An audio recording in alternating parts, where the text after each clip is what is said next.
안녕하십니까. 약자와 함께하는 인생성형가 정영기입니다. 부부싸움은 아동학대일까요? 맞습니다. 아동학대입니다. 부부싸움 하다가 직접 아동을 학대하는 수도 있고, 부부싸움 하는 자체가 간접적인 아동학대입니다. 위법 처리가 되는 수도 있습니다. 이웃집에서 신고하거나 아이가 신고를 할 경우에 위법 처리가 되는 수도 있습니다. 물론 임시 조치를 하고 또 벌금형이라든가 심한 경우에는 형사적 처벌을 받는 수도 있습니다. 우리는 나쁜 엄마가 안 되는 게 좋은 엄마가 되는 겁니다. 지금 여기서는 엄마 이야기하는 곳이니까 엄마를 이야기하지만 나쁜 아빠들 역시 많죠. 좋은 일을 해서 좋은 엄마가 되려고 하는 것보다도 나쁜 일을 안 해서 좋은 엄마가 되는 게 더 쉽고 효과적입니다. 왜냐하면 인간은 부정적인 일 10번 잘하다가 한 번 잘못하면 썬풀 좋은 댓글이 10개 달리다가 악플 나쁜 댓글이 하나만 달려도 그 나쁜 것 잘못한 것 그것이 우리에게 기억이 되잖아요. 거기에 반응을 하도록 인간이 본능적으로 원초적으로 그렇게 만들어져 있습니다. 왜냐하면 벌이 와서 쏘거나 독사가 와서 물면 내가 죽잖아요. 그런 부정적인 경고에 즉각 반응하게 되어 있습니다.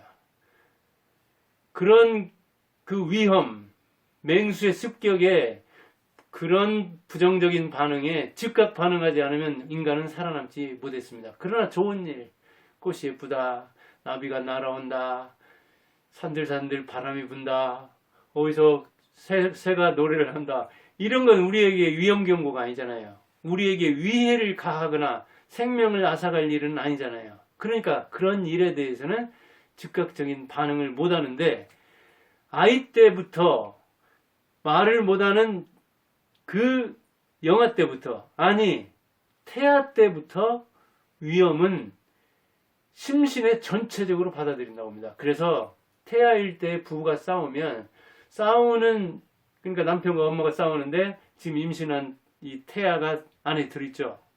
그럴 때 상대로부터 즉 남편의 그 싸우는 소리로부터 위협적이고 욱하는 그 소리로부터 멀어지기 위해서 태아가 그 자궁에서 피할 수 있는 그 먼 곳, 가장 안전한 곳으로 움츠리고 움직일 정도라고 합니다. 이렇게 태아 때도 영향을 받는데 위협 상황을 온몸으로 느끼는데 어릴 때일수록 말을 못할수록 그것을 신체적으로 직감하는 겁니다. 자기가 위험한 상황에 처하면 보호를 해줘야 할 엄마가 나를 보호하지 않으면 내 생명이 위태로워지는 거잖아요. 그러니까 어릴 때는 그렇게 울고 그렇게 웃고 그렇게 반응을 보임으로써 엄마에게 잘 보임으로써 자기 생명을 보존을 받는 겁니다. 근데 어릴 때 그렇게 부부가 싸우면 니들은 모르니까 저리 가라. 너희들은 아무것도 모르니까 너희들 앞에서 싸워도 되겠다. 참 저도 이런 말 하면서 찔리는데 어릴 때 아이들 앞에서 성질을 안 내고 화를 안 내고 부부가 싸우지 않아야 되는데 그게 참 마음대로 안 되잖아요. 그래서 이렇게 60대 후반 넘어서 엄마에 대해서 이야기하면서 저도 잘못한 것을 제가 다시 이 젊은 시절 아빠로 돌아간다면 그런 생각을 하면서 방송을 한 겁니다.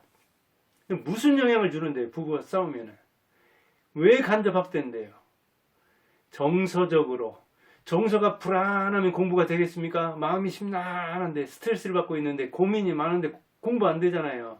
우리 같은 나이에도 그렇게 고민하면은 위장이 안 좋고 대장이 안 좋고 머리가 안 좋고 이렇게 자기 심신의 위협을 느낄 정도인데 지장을 줄 정도인데 어릴 때 오죽하겠어요? 얼마나 불안과 공포에 떨겠습니까? 그리고 인간이 태어나서 가장 먼저 애착관계를 긍정적으로 바람직하게 형성해야 할 사람이 누구예요? 엄마고 아빠잖아요. 근데 그 아빠 엄마가 싸움으로써 때로는 자기를 놓고 싸움으로써 자기와 애착관계, 사랑의 관계가 형성이 안 되면 신뢰 역시 무너지죠. 그 사람이 머리가 잘 돌아가지고 그런 아이가 공부를 잘하겠습니까? 지능에도 오히려 지장을 줍니다. 지능 발달이 다 단계가 있는 것이고 인간의 발달도 생로병사지만 이 사는 동안에만 해도 신체가 발달 단계를 거쳐서 일어서고 머리를 굴리는 거잖아요. 그 다음 행동에도 영향을 줍니다. 행동이 지체된다든가 과잉의 행동을 하게 한다든가 장애 행동을 하게 한다든가 아까도 말했지만 심신에 트라우마를 준다든가 반항하게 한다든가 아이가 그 주눅이 들어 있어서 길을 못 편다든가 왜냐면 아빠 엄마가 싸우면 그러다가 달아나 버리면 어쩔까? 엄마가 도망가면 어쩔까? 아빠가 도망가면 어쩔까?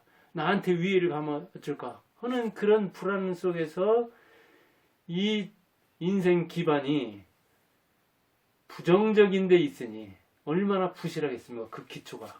말할 것도 없이 사회적인 부적응을 할 수 있고 대인 기피를 할 수가 있고 생활에 어떤 안정이 깨질 수가 있는 거죠. 어릴 때 마치 탑을 쌓기 위해 바닥을 잘 다지고 그 다음에 기반을 놓고 이렇게 쌓아 올려는 그 어릴 때의 바탕이 부실하니까 자기 인생 기초가 부실한 만큼 그 위에 높이 인생 어떤 그 목적을 수행하기가 힘든 거죠. 그래서 공부에는 말할 것도 없고 인생에도 영향을 줄 수 있다는 거죠. 그래서 그 부부 싸움, 즉 부모가 싸우는 것을 많이 보고 그럴 때마다 공포에 이렇게 쪄들었던 그 아이들은 결혼 생활에도 지장을 주고 그리고 남편을 만났을 때나 아내를 만났을 때 그런 상황이 연출이 되면 둘이 그런 상황이 만들어지면 그 어릴 때의 공포가 떠올라서 그게 이제 반작용이 되는 수가 있고 그게 결혼에 지장을 주는 수도 있고 그러거든요. 그래서 이게 3대 가는 거거든요. 부모 영향이. 그런데 부부싸움이 법적인 데로까지 번진다. 아이들도 요새는 부모 신고합니다. 자기가 불안하면. 이웃집에서 신고하는 수는 드물지만 그런데 법이 가정에 들어오는 순간 정이 나가는 거죠. 그래서 자녀와의 정도 떨어지고 부부간의 정도 떨어지면 집이 행복의 도가니가 아니라 공포의 도가니가 되는 거죠.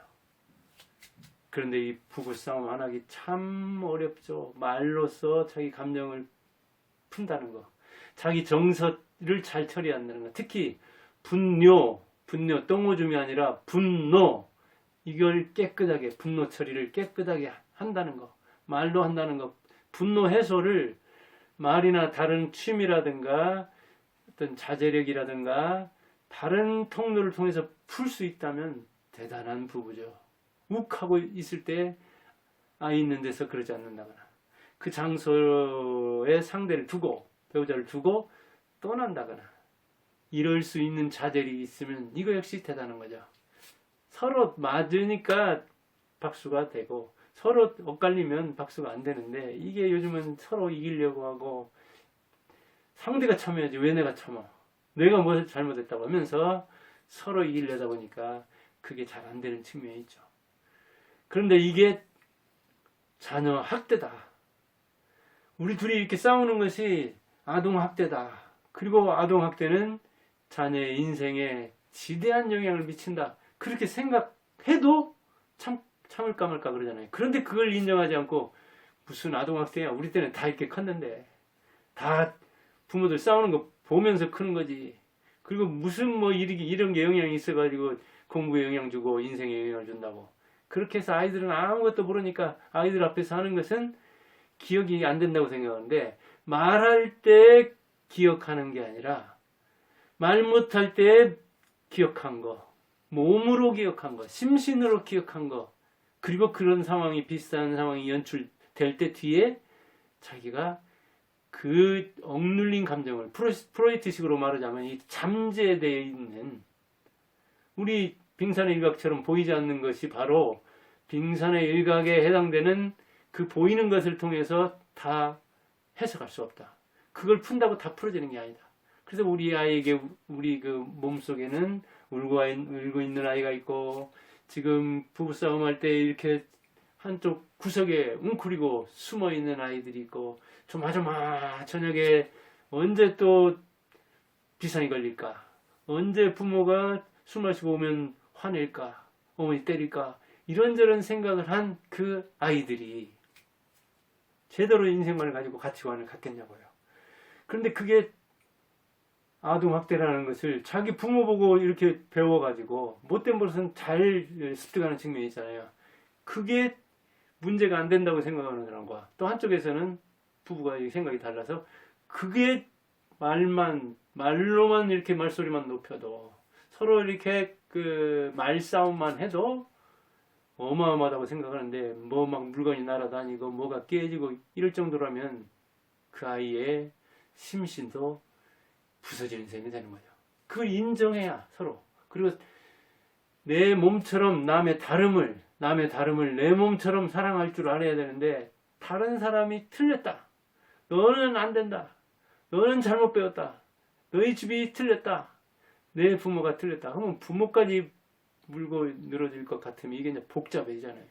양가 부모, 그 다음에 그 부부, 그 다음 아이들이 초등학교만 들어가도 이제 다 말을 알아듣고 누가 잘못했는가 잘 아는데, 그래서 가치관이나 성격이 이게 다르면 서로 그걸 인정하고 그 개성을 인정하는 속에서 서로 이렇게 개체적으로 따로따로 선 둘이 만나는 그런 형식이라도 취해야 되는데, 이게 참 어렵죠. 결혼의 의미는 뭐고, 자녀의 의미는 뭐고, 우리가 자녀를 양육한다는 의미는 뭐고, 자녀는 어떻게 봐야 되고, 이런 걸 생각할 때 아동학대에 해당되는 이 부부싸움을 되도록 안 하려고 할 텐데, 이게 참 쉬운 문제가 아니죠. 요즘 참는 시대가 아니잖아요. 어떻게든 이기려고 하고 우기려고 하고 그런 측면이 있잖아요. 자녀의 인생이 아니라 자기의 일시적인 어떤 그 성취감이랄까요, 승리감이랄까요. 최악의 부부는 어때요? 이제 싸우다가 자녀 끌어들이는 사람, 자녀 타단한 사람, 한강에서 뭐 맞고 어디 가서 눈 흘긴다고 화풀이를 자녀에게 하는 사람, 그 애완견 고양이 같은 거 싸울 때마다 화풀이 대상이 된다면, 그렇다면 자녀들이 더욱더 상처를 입게 되겠죠.